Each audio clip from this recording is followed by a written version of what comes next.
જય શ્રી કૃષ્ણ. સર્વ વૈષ્ણવોને મારા ભગવત સ્મરણ.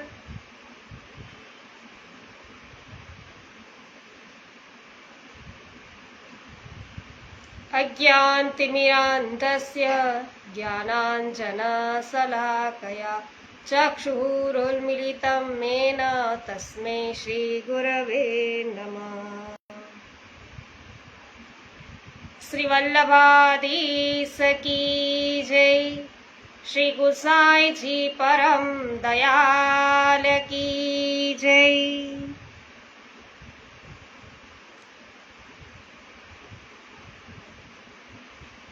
ખૂબ સરસ. લલિતભાઈ પરિયા, આપ સર્વ પ્રથમ વૈષ્ણવ છો.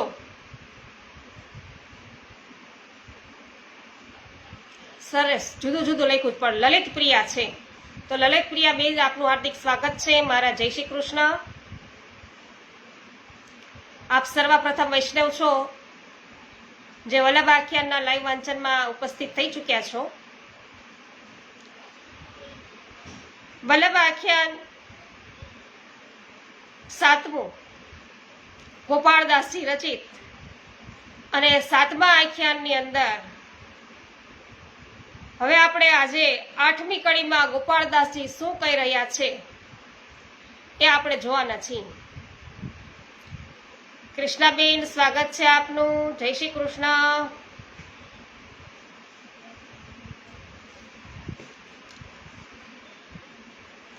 વૈષ્ણવ, આપણે કાલે જોયું કે જે ભાગ્યશાળી જીવો નથી,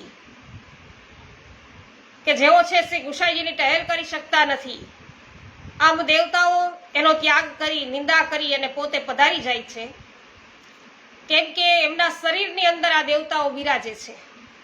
એક એક ઇન્દ્રિયોમાં એક એક દેવતાઓ બિરાજમાન છે, અને એ બધાને એવી ઈચ્છા છે કે આ પોતાના દેહથી, શરીરથી અમને બધાને મનથી ભગવત સ્મરણ કરશે અને અમને એમનો રસ છે એ પ્રાપ્ત થશે. પણ એનાથી એવું કઈ એને પ્રાપ્ત નથી થતું, એટલે દેવતાઓ છે એ છોડીને જતા રહે છે એમને, અને ઉપર રહી અને ધિકાર બોલે છે. અને હવે 8મી ટૂંકની અંદર આગળ છે આ જ વાતને આગળ વધારીને કહે છે. મનીષાબેન ગધેથરિયા અને મનીષાબેન માકડિયા, જયભાઈ ગજેરા, પરેશભાઈ, સર્વનું હાર્દિક સ્વાગત છે. વિભૂત વાંચે વાસ વસુમતી ઉપરે શ્રી વલ્લભ કુંવર ટહેલ કરવા ગોષ્ઠી વેગે પાવ ધર્યા ગિરી ભણી શ્રી ગિરિરાજ ધરણનો તાપ હરવા. શ્રી ગુસાઈજી પ્રભુચરણનું પ્રાગટ્ય ભૂતલમાં થયું છે ત્યારે એમનું અદ્ભુત સ્વરૂપ જોઈ અને કેટલાક દેવતાઓ પણ છે એ ભૂતલ ઉપર પ્રાગટ્ય લેવા માટે તરસે છે કે આપણે પણ ભૂતલ ઉપર જઈએ, કારણ કે ભૂતલ ઉપર પ્રાગટ્ય મળે તો એમની ટહેલ મળે, શ્રી ગુસાઈજીની ટહેલ કરવા મળે. વિબુધ વાછે વાસ વસુમતી ઉપરે શ્રી વલ્લભ કુંવરની ટહેલ કરવા. તો દેવતાઓ તો માત્ર એમની નહીં, એમના સેવકોની ટહેલ કરવા પણ ઈચ્છે છે. ગુસાઈજી છે એમની સેવા તો ઠીક, પણ એમના જે દાસ હોય, એમના જે સેવક હોય, એમની પણ બધા ટહેલ કરવા દેવતાઓ ઈચ્છે છે. એક પ્રસંગ છે કે એક ગામમાં એક બહુ મોટા ઉપાસક રહેતા હતા. તેમની પાસે એવી સિદ્ધિ હતી કે તેઓ જ્યારે પોતાના આરાધ્ય દેવીને યાદ કરે કે દેવી ત્યાં પ્રગટ થાય. હવે એકવાર એવું થયું કે ચાચા હરિવંશજી અને વૈષ્ણવો ચાલતા ચાલતા જતા હતા. રાત્રિનો સમય થયો.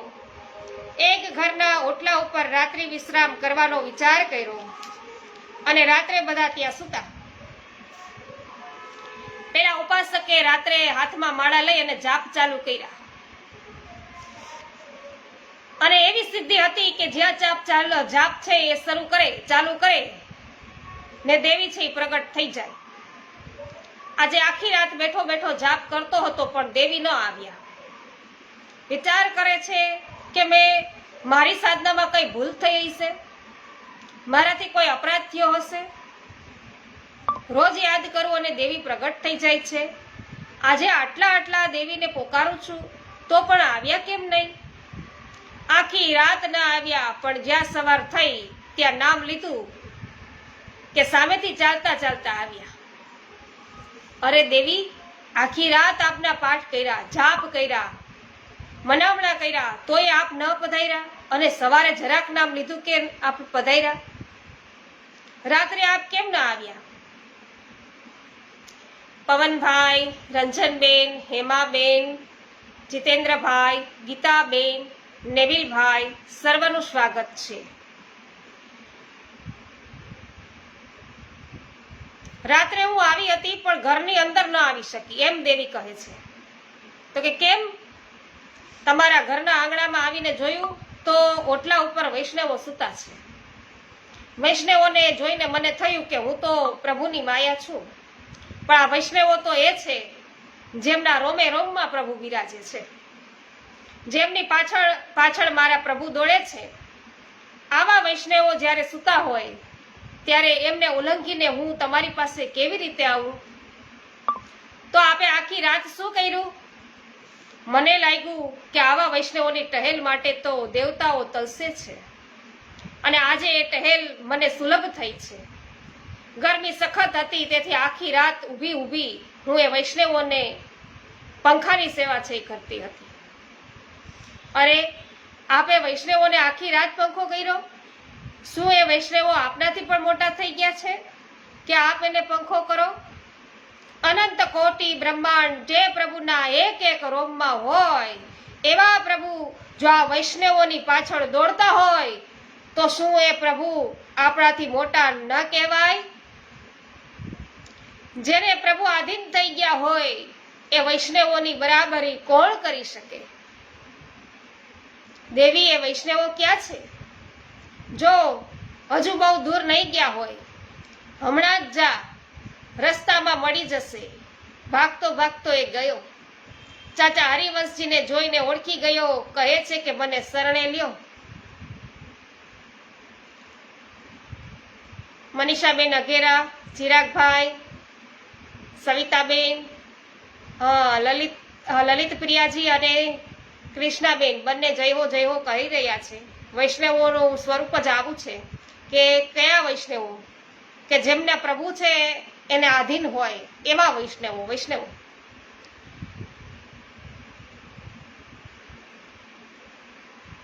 અને ભાઈ, શરણે તો અમારા ગુરુ લેશે, એમ ચાચા હરિવંશજી એમને કહે છે.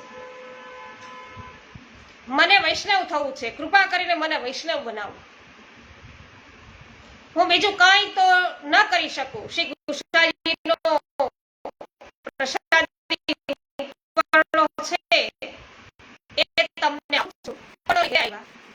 એક ખીટી ઉપર લગાવી દીધો. થયું એવું કે એક દિવસે ઘરે ઘણા બધા મહેમાન છે એ મળવા માટે આવ્યા હતા. પેલો ઉપાસક જાપ કરવા બેઠો કે તરત પવનથી ઉડીને ઉપરનો એના ગળામાં આવીને પડ્યો. ઉપરનો ગળામાં પડતા એને ઘરે આવેલા મહેમાનો છે એ પશુ જેવા લાગવા લાગ્યા. એને આશ્ચર્ય થયું. ઉપરનો કાઢીને જુએ તો બધા મનુષ્ય જેવા દેખાય, ઉપરનો ઓઢે તો પાછા પશુ જેવા લાગે. વિચાર કરે છે કે આ શું થઈ રહ્યું છે. ગામમાં ફરવા નીકળ્યો, રસ્તામાં પણ બધા પશુ જેવા જ દેખાય, કોઈ મનુષ્ય જ ના દેખાય. હવે સમજમાં નથી આવતું કે આવું કેમ થાય છે. રાજેશભાઈ, દીપિકાબેન, લાલજીભાઈ, સર્વનું સ્વાગત છે. આગળ ગયો. બધાય પશુ જેવા દેખાતા હતા, પણ 2 જણ મનુષ્ય જેવા દેખાણા. આ કોણ હશે? પૂછ્યું, કૃપા કરી બતાવો આપ કોણ છો? કહે છે કે અમે બંને વૈષ્ણવ છીએ, નિત્ય શ્રી પ્રભુની સેવા અને સત્સંગ કરીએ છીએ. ત્યાં એને ખ્યાલ આવ્યો કે આ પ્રસાદી ઉપરનો ગળામાં આવતા જ મારી અંતરદ્રષ્ટિ છે ને એ ખુલી ગઈ છે. જે ખાવું પીવું એને જ જીવન માને છે એ બધા પશુ જેવા છે. પશુ જેવા લાગ્યા કે માત્ર ખાવું પીવું ને ઊંઘવું એના સિવાય જેના બીજું કાંઈ છે જ નહીં, એ પશુ સમાન. અને જે ભગવત સેવા સત્સંગ કરે છે એ મનુષ્ય જેવા છે એમને લાગી રહ્યા છે. તો વિબુધ વાંચે વાસ વસુમતી ઉપરે શ્રી વલ્લભ કુંવરની ટહેલ કરવા. દેવો પણ આ ભૂતલ ઉપર શ્રી વલ્લભ કુંવરની ટહેલ કરવા ઈચ્છે માટે આ ભૂતલ ઉપર જુદી જુદી રીતે અવતાર ધારણ કરે છે અને હવે કે છે કે ઘોષથી વેગે પાઉં ધર્યા ગિરી ભણી શ્રી ગિરિવર ધરણનો તાપ હરવા. હવે અહીંથી શ્રી ગુસાઈજીની દિનચર્યા શરૂ થાય છે. તેઓ શ્રીનાથજી બાવાની ટહેલ કરે છે, પોતે બિરાજે છે શ્રી ગોકુળમાં અને શ્રીનાથજી બાવાનો એટલો વિપ્રયોગ થાય કે સહન ન કરી શકે અને ગોકુળમાં પોતાને ત્યાં શ્રી નવનીત પ્રિયાજી બિરાજતા હતા. એમને સેવાનો શૃંગાર સુધીનો ક્રમ પહોંચી જલ્દી જલ્દી શ્રીનાથજી બાવા પાસે જવાનો વિચાર કરે. પોતાનો તાપ તો શ્રી ગુસાઈજી સહન કરી લે, પણ તેઓ જાણે છે કે પોતાના હૃદયમાં શ્રીનાથજીને મળવાનો જેટલો તાપ છે એના કરતા અનેક ગણો તાપ શ્રીનાથજી બાવાના હૃદયમાં પોતાને મળવાનો છે. શ્રીનાથજી બાવાને બહુ શ્રમ પડી રહ્યો છે માટે કહ્યું કે ઘોષથી વેગે પાવ ધર્યા ગિરી ભણી.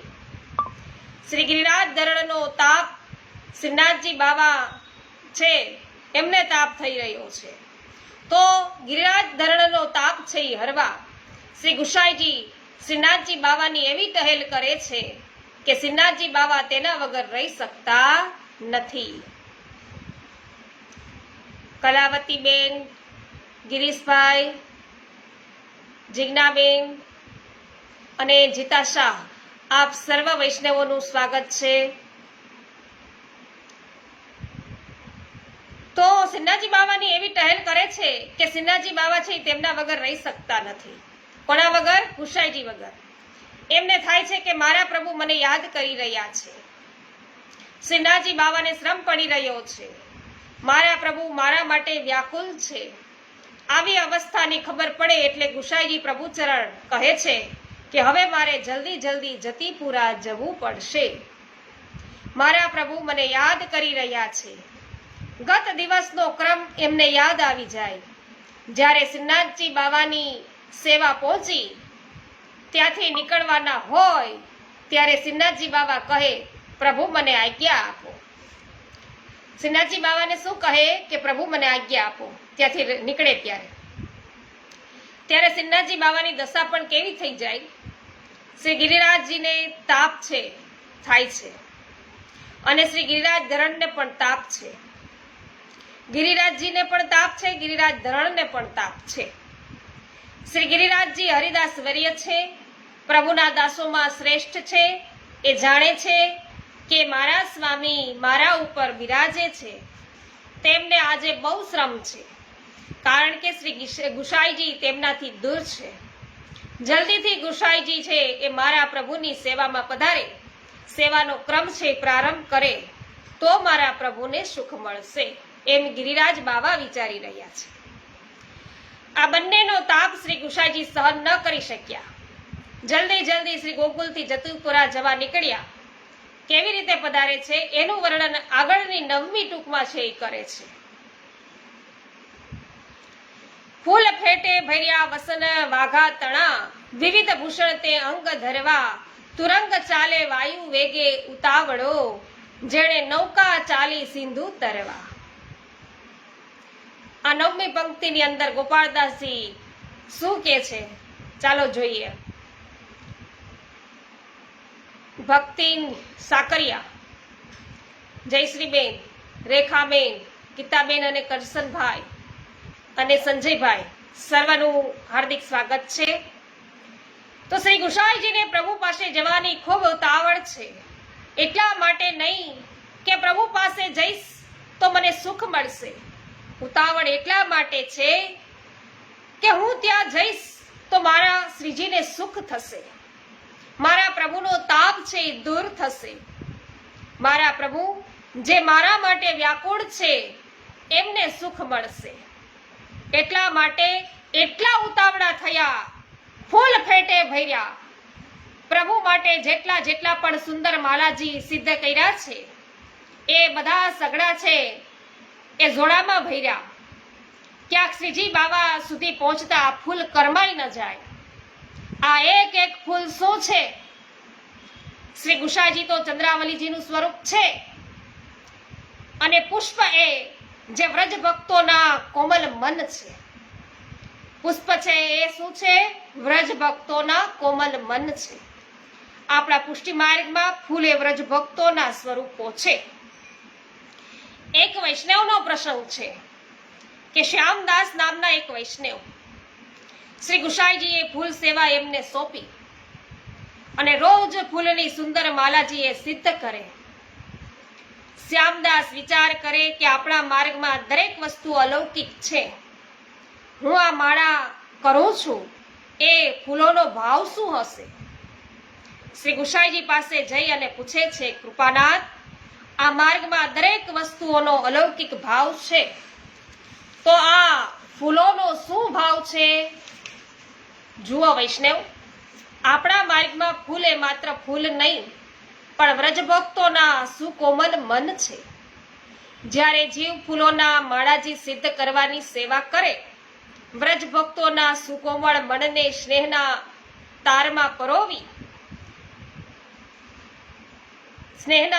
પરોવી અને પ્રભુના શ્રી કંઠમાં ધરાવે, ત્યારે વ્રજ ભક્તોને પ્રભુના હૃદયથી લાગી અને આનંદ થાય અને એ આશીર્વાદ આપે કે શ્રી ઠાકોરજી આ જીવને પણ પોતાના હૃદયથી લગાવવાનું આવું જ સુખ છે એ આપે. ઠાકોરજી પણ કહે કે તે આ વ્રજ ભક્તોને મારી સન્મુખ કર્યા, હું પણ તને એક દિવસ આ જ સુખ છે એ આપીશ. શ્યામદાસને લાગ્યું કે આ ફૂલની માળાનો કેટલો ઉત્તમ ભાવ છે, પણ બીજા દિવસે તકલીફ થઈ. જ્યાં માલાજી સિદ્ધ કરવા બેઠા કે એમના હાથ છે એ ધ્રુજવા લાગ્યા. વ્રજ ભક્તોના સુકોમળ મનમાં મારાથી સોય છે એ કઈ રીતે ખોસાય? જો હું સોય ખોસી દઈશ તો મને અપરાધ લાગશે. પાછા શ્રી ગુસાઈજી પાસે ગયા. કૃપાનાથ, કાલે આપે આજ્ઞા કરી કે ફૂલ એ વ્રજ ભક્તોના મન છે, તો એમાં મારાથી આ તીક્ષ્ણ સોય કેવી રીતે ખોસાય? મને અપરાધ લાગે નહીં ને? શ્રી ગુસાઈજીએ મંદ સ્મિત કરતા આજ્ઞા કરી કે જુઓ શ્યામદાસ, આપણા માર્ગમાં દરેક વસ્તુઓનો અલૌકિક ભાવ છે. સોય એ સોય નહીં પણ સૂચિ છે, દૂતી છે, જે વ્રજ ભક્તોના મનમાં જઈ અને સૂચના આપે છે કે જો હવે તારા ભાગ્યનો ઉદય થયો છે, તને શ્રી ઠાકોરજીના હૃદયથી લગાવવાનું હવે સુખ મળવાનું છે, એમ સોય અંદર જાય ને તરત જ એને મનની અંદર સૂચી આપે, સૂચના આપે, સંદેશો અપાવી દે. અને માળાનો બીજો પણ એક ભાવ શ્રી હરિરાયજીએ નિત્ય લીલામાં બતાવ્યો છે કે ગોપીજનો યશોદા મૈયાની સામે પ્રભુને માલા ધરાવે ત્યારે યશોદા મૈયા કે નંદ બાવાને ખબર ન પડે, પણ શ્રી ઠાકોરજી સમજી જાય કે આજે ક્યાં મળવાનું છે. શું વાત થઈ? ગોપીજનો જ્યારે યશોદા મૈયાની સામે પ્રભુને માળા છે એ ધરાવે ત્યારે યશોદા મૈયા કે નંદ બાવાને ખબર ન પડે, પણ ઠાકોરજી છે એ સમજી જાય કે આજે હવે ક્યાં મળવાનો છે. માટે જ માળાજી બનાવીએ ત્યારે કહેવામાં આવે, શું કહેવામાં આવે છે કે થાક સીધો રાખો.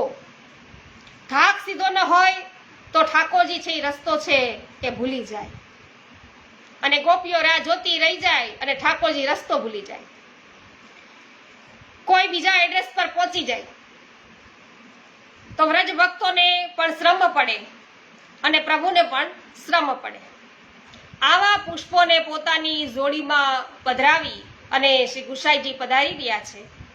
શ્રી ગુસાઈજીએ પોતાના હસ્તે પરોવેલા જે ફૂલ એ પોતાના યુથના, ચંદ્રાવલીજીના યુથના ગોપીજનો છે અને જેમને સન્મુખ કરવા માટે આપ છે એ લઈ જાય છે. શ્રી ગુસાઈજી એટલા માટે ઉતાવળ કરે છે કે ફૂલ કરમાઈ ન જાય. કરમાઈ જાય તો પ્રભુને લાયક ન રહે અને પુષ્પોની માળા સાથે શ્રીનાથજી બાવાને ધરવાના સુંદર સુંદર વસ્ત્ર અને આભૂષણો લઈ જઈ રહ્યા છે. કેવી રીતે જઈ રહ્યા છે?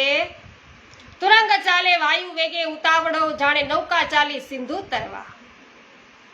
તુરંગ એટલે અશ્વ અને તુરંગ એટલે સમુદ્રના જે મોજા છે એવો અર્થ પણ થાય. અને સમુદ્રના મોટા મોટા મોજા ઉછળતા હોય અને એમાં કોઈ નૌકા હોય તો એ નૌકાએ તરવા માટે કોઈ પ્રયત્ન ન કરવો પડે, મોજાના વેગથી જે તરતી જાય, એ રીતે ગુસાઈજી પણ શ્રીજી બાવાને મળવા માટે એવી રીતે જઈ રહ્યા છે જાણે નૌકા છે એ ચાલી સિંધુ તરવા, એટલા વેગે. સંગીતાબેન, માલાબેન, દિનેશભાઈ, નૂતનબેન અને ગોપાલભાઈ, સર્વનું સ્વાગત છે. શ્રી ચંદ્રાવલી જન્મ ઉત્સવની ખૂબ ખૂબ મંગલ બધાઈ. આપ સર્વને પણ ખૂબ ખૂબ મંગલ બધાઈ. મેં એક વોટ્સઅપ ગ્રુપમાં મૂકેલું છે ને ચંદ્રાવલીજીનું, અને અથવા તો ફેસબુક ઉપર મેં શેર કરેલું હશે મારી પેલીમાં, મારા આઈડીમાં. તો નૌકા સમુદ્રને પાર કરવા માટે એટલી વ્યાકુળ બની હોય કે મોજા ઉપર સવાર થઈ અને પૂર્ણ ગતિથી જતી હોય, એવી ગતિ કે આજે એને કોઈ રોકી ન શકે, કોઈના થંભી ન શકે, કોઈ થંભાવે તો પણ થંભી ન શકે, એવી ગતિથી નૌકા છે જતી હોય, તેમ શ્રી ગુસાઈજી પણ જઈ રહ્યા છે. અહીં બે ઉપમા આપી, તુરંગ અને નૌકાની. તુરંગ એટલે અશ્વ, અશ્વ શબ્દ પુલિંગ એટલે પું ભાવ, અને નૌકા સ્ત્રીલિંગ એટલે કે સ્ત્રી ભાવ. બંને ભાવોની ઉપમા આપી. અશ્વ ઉતાવળો જાય અને નૌકા ચાલી સિંધુ તરવા, આમાં બંને ભાવ છે. આમ શ્રી ગુસાઈજી બંને ભાવ હૃદયમાં ધારણ કરી અને પધારે છે. આચાર્ય ભાવ પ્રગટ છે અને ચંદ્રાવલીજીનો સ્વામી ભાવ છે એ ભીતર છે. આ બંને ભાવે પોતાના પ્રિયતમને મળવા, પોતાના પ્રભુની સેવા કરવા, પ્રભુને સુખ આપવા માટે આપ છે એ વેગે જઈ રહ્યા છે. ઉતાવળ તો હોય જ ને, કેમ ના હોય? એ ઉતાવળનું કારણ હવે ગોપાળદાસજી છે એ 10મી ટૂંકમાં બતાવે છે. દિવસ એકાર્ધનો વિરહ તે યુગ સમો, ઓહો હો, નિરંજન વિશે રૂપ હૃદય ધરવા અને જીવને એ કૃત્ય નિત્ય પ્રતિ ક્ષણો ક્ષણો શ્રી વિઠ્ઠલનાથ એવા ઉચ્ચરવા. શ્રી ગુસાઈજી અને શ્રીનાથજી બાવા બંને ઉતાવળા થયા છે, કારણ કે બંનેને દિવસ એકાર્ધનો વિરહ યુગ સમો છે, જાણે એક યુગ વીતી ગયો હોય એવું લાગે છે. એક ક્ષણ પર શ્રીનાથજી શ્રી ગુસાઈજીથી દૂર રહે અને શ્રી ગુસાઈજી જે એક એક ક્ષણ શ્રીનાથજી બાવા વગર વિતાવે, એમને લાગે છે કે જાણે કેટલાય યુગો છે એ વીતી ગયા. પ્રભુ આપના દર્શન વિના, આપની ઝાંખી કર્યા વિના એવી પીડા, એવો તાપ બંનેને થાય છે. તો વિજ્ઞપ્તિ દ્વારા જ્યારે શ્રી ગુસાઈજીને ખૂબ વિયોગ થયો, ત્યારે શ્રીનાથજી બાવાએ પણ જણાવ્યું કે આપ ચિંતા ન કરો, આપને મારા દર્શન જરૂર થશે. જ્યારે મેઘને વરસવાનો સમય આવે ત્યારે જ મેઘ વરસે છે. તમે ધૈર્ય ધારણ કરો, મિલનનો સમય જરૂર આવશે. આવો પત્ર જ્યારે શ્રી ગુસાઈજીને મળ્યો ત્યારે આંખમાંથી આંસુ છે એ સરતા સરતા આંખના કાજળથી શ્રી ગુસાઈજીએ ઉત્તર લખીને મોકલ્યો, પ્રભુ આપની વાત સાચી છે. જ્યારે સમય આવે ત્યારે મેઘ વરસે, એની ઋતુ આવે ત્યારે જ મેઘ વરસે. પણ એ ચાતકને આ વાત કોણ સમજાવે કે જેણે મેઘ સાથે પ્રીતિ કરી છે? એ મેઘને તો જ્યારે વરસવાનો સમય આવશે ત્યારે મેઘ વરસશે, પણ સમય આવ્યો હોય કે ના આવ્યો હોય, ચાતક છે એની પ્રીત તો મેઘ સાથે છે, ચાહે મેઘ વરસે કે ના વરસે. પણ જેમ ચાતક તો એમની દ્રષ્ટિ છે એની તરફ દ્રષ્ટિ કરી અને પોતાના પ્રિયતમને મેઘને વારે વારે પોકારતો રહે છે, એમાં ભક્તોનો સ્વભાવ છે કે પ્રભુ આપ જ્યારે કૃપા કરો ત્યારે કરો, આપ જ્યારે મળવા પધારો ત્યારે પધારો, આપના દર્શન જ્યારે થાય ત્યારે થાય. પણ પ્રભુ આપના દર્શન માટે, આપના વિયોગમાં અમે તો આંખોમાંથી આંસુ સારતા રહીશું.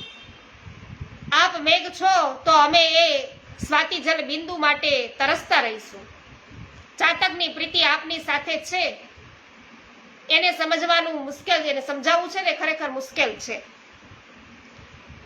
કે તારી પરીક્ષાનો અંત છે એ લાવી દે.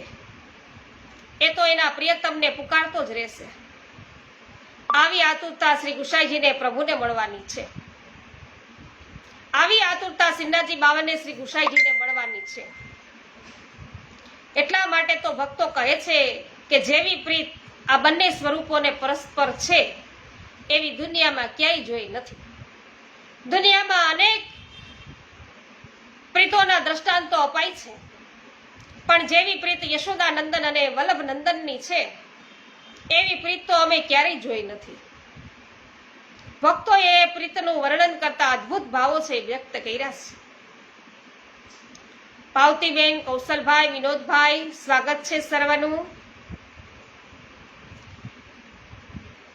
જ્યારે શ્રી ગુસાઈજી સિન્હાજી બાવાને શયન કરાવી અને ગોકુળ પાછા પધારે છે ત્યારે બંનેની જે અવસ્થા કેવી હોય છે એનું વર્ણન આ પદમાં છે એ ખૂબ સુંદર રીતે કર્યું છે. એસી પ્રીત કહું નાહી દેખી. આ દુનિયામાં પ્રીત તો ઘણી જ હોય છે. પ્રીતના દ્રષ્ટાંતો તો ઘણા અપાયા છે. પ્રીતની વ્યાખ્યા તો ઘણી થઈ છે, વાતોય ઘણી થઈ છે, પણ જેવી પ્રીત અમારા શ્રી ગુસાઈજી પ્રભુચરણ અને શ્રીનાથજી બાવાની વચ્ચે, શ્રી યશોદાનંદન અને શ્રી વલ્લભનંદન વચ્ચેની છે એવી પ્રીત તો અમે આ દુનિયામાં ક્યારેય જોઈ નથી. એ પ્રીત કેવી છે? યશોમતી સુત શ્રી વલ્લભ સુત જયસી શેષ સહસ્ત્ર મુખ જાત ન લેખી. આ પ્રીત એવી છે કે શેષજી પોતાના સહસ્ર મુખેથી એનું વર્ણન કરે ને, પોતાના મુખેથી એવું વર્ણન કરવા પ્રયત્ન કરે સહસ્ર મુખેથી તો પણ એ કરી ન શકે, શેષજી પણ ન કરી શકે. જ્યારે શ્રી ગુસાઈજી આખો દિવસ ટહેલ કરે ત્યારે શ્રીનાથજી બાવાને એટલો આનંદ, એટલું સુખ મળે કે કોઈ વસ્તુની કમી ન હોય તો પણ એની ખોટ ન લાગે.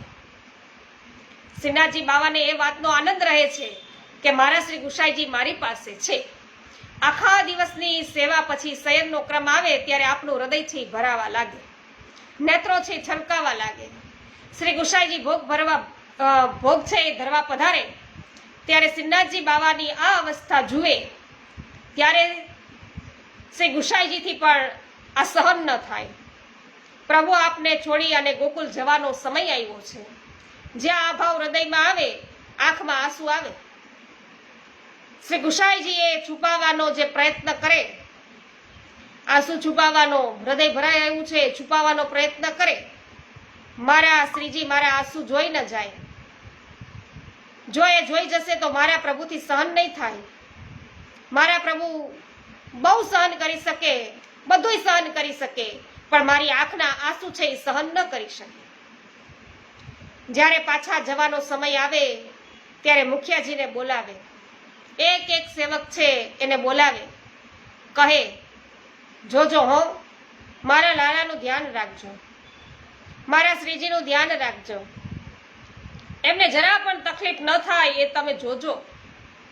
મારા પ્રભુ બહુ કોમળ છે, એમને સાચવજો, એમને જરા પણ વિપત્તિ ન આવે, વિપત્તિ ન થાય એ જોજો, મને વચન આપો. બોલો, ગુસાઈજી વચન છે એ સેવકો પાસે લઈ લે છે. સેવકો કહે કે કૃપાનાથ તમે ચિંતા ના કરો. શ્રી ગુસાઈજી કહે કે ના, એમ નહીં હો, મને વચન આપો, તમે શ્રીનાથજીને છોડીને એક ક્ષણ માટે પણ દૂર નહીં જાઓ. અને હાથમાં હાથ લઈ વચન લે. શ્રીનાથજી બાવા કહે કે કૃપાનાથ આ આપની જ લીલા છે. સંયોગ અને વિયોગ બંનેનો અનુભવ આપ કરાવવા માંગો છો. ભારે હૃદયે શ્રીનાથજી પાસે આવે, બંનેના મુખ છે એ ઝૂકેલા હોય. શ્રી ગુસાઈજીને થાય કે હું કેવી રીતે આજ્ઞા માંગુ કે પ્રભુ હવે આપને છોડીને ગોકુળમાં જાઉં. એને ખબર છે કે શ્રીનાથજી મારા વિના રહી નથી શકતા. એવી દશા થઈ જાય કે શ્રીનાથજીના નેત્રોમાંથી પણ જાણે આંસુ આવવા લાગે. શ્રી ગુસાઈજી મારાથી દૂર પધારશે વિચારે વ્યથિત થાય.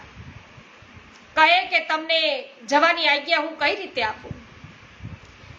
શ્રીનાથજી બાવા બહુ જ ધ્યાન રાખે છે કે ક્યાંક મારા અશ્રુ શ્રી ગુસાઈજી જોઈ ન જાય. અરસપરસ બંને છે એકબીજાને એટલું ચાહે છે કે એકબીજાના અશ્રુ છે એકબીજાને બતાવવા માંગતા નથી, બંને છુપાવે છે.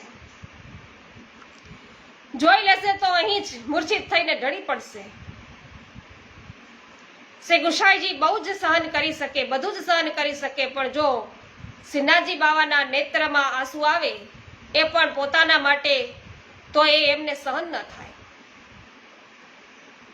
જ્યારે પ્રભુ ગોવર્ધનનાથની શ્રીનાથજી બાવાની જ્યારે પણ જોયું કે નેત્ર છે એ જ્યારે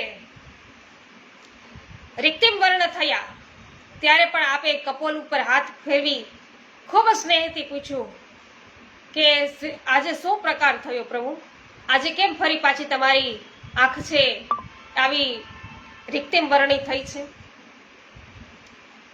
કારણ કે પ્રભુ છે એમનું દુઃખ છે એ શ્રી ગુસાઈજી સહન નથી કરી શકતા. પ્રભુને શ્રમ થાય છે એ પણ આપ જોઈ નથી શકતા.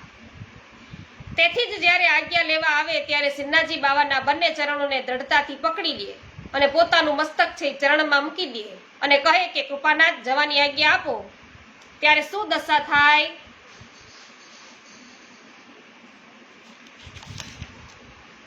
વૈષ્ણવો આજ્ઞા માગ ચલે શ્રી ગોકુલ ફીર ફીરે ઝાંક ઝરોખન પેખી. આ પંક્તિની અંદર શું કહેવા માંગે છે? જ્યારે ગુસાઈજી છે એ પ્રભુના ચરણ પકડી લે છે અને જવાની આજ્ઞા માગે છે ગોકુળ જવાની, ત્યારે શું થાય છે એ આ કડીની અંદર સમજાવે છે. એ આપણે બધા સાથે મળી અને આવતીકાલે સમજીશું. રમેશભાઈ રાજકોટમાં છે, ખૂબ સરસ. કાલે વડોદરા હતા, આજે રાજકોટમાં છે, સરસ. મહેશભાઈ, રમેશભાઈ અને પરસોત્તમભાઈ, જમનભાઈ, સર્વનું સ્વાગત છે. વૈષ્ણવો આપણે બધા અત્યારે વલ્લભ આખ્યાન છે 7મું છે અને એમની આ 10મી પંક્તિ છે એ જોઈ રહ્યા છીએ. અધૂરી છોડી છે, આવતીકાલે ફરીથી લઈશું. ત્યાં સુધી સર્વ વૈષ્ણવોને મારા જય શ્રી કૃષ્ણ. શ્રી વલ્લભાધીશ કી જય. ગોસાઈજી પરમ દયાલ